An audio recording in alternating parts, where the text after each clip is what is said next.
The educational tool which I'm highlighting today is the Create a Graph site from the National Center of Education Statistics. This site is designed to help students create different types of graphs, including bar graphs, line graphs, area graphs, for comparison, pie charts, and XY scatter plots. The first thing students have to do is to select which type of graph they want. For purposes of example, today I have selected to do a bar graph. After they've selected the type of graph that they would like, then they have a choice of vertical and horizontal bars, three-dimensional bars. They can use different shapes, and they can even select background colors and grid colors. And the number of grid lines is also a choice.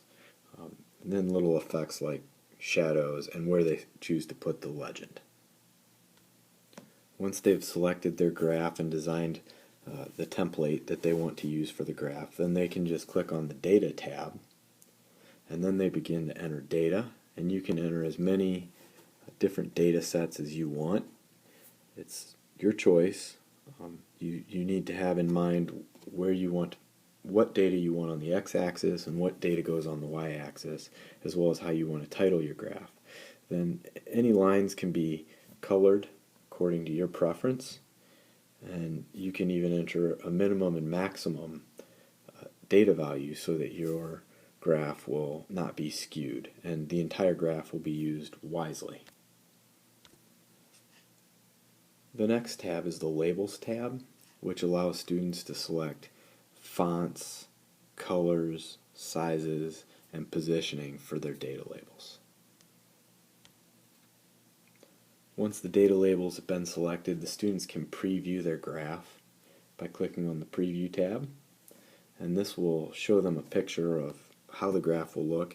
If there's anything wrong with the graph, say a missing label, or if they have not set minimum and maximum values, then they can just click on the tabs that they've already been to, revisit their selections, and correct the graph. When the graph has been constructed to the student's satisfaction, the next thing that they should do is probably either print the graph for submission or download the graph, which would allow them to email it or print it or save it to a zip drive or wherever they'd like. This is as easy as clicking on one of these two icons and then naming the file. Once they choose to save their file, then they have choices of how they would like to save or print according to which format is their preference. After they've saved it, they can access it. This is an example of a PDF graph that I made for this demonstration. I can save this to my file folder, and I can also embed it or use it however I'd like. I wanted to point out also that the site has an excellent tutorial which goes through everything about setting up the graph, including how to analyze the graph and even distinguishing between dependent and independent variables and where they go on the graph. This is a great site that I use regularly in my class for scientific graphing. Once again, this is from the National Center for Educational Statistics. It's called the Kids Zone.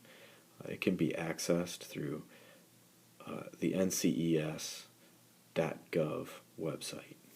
Thank you.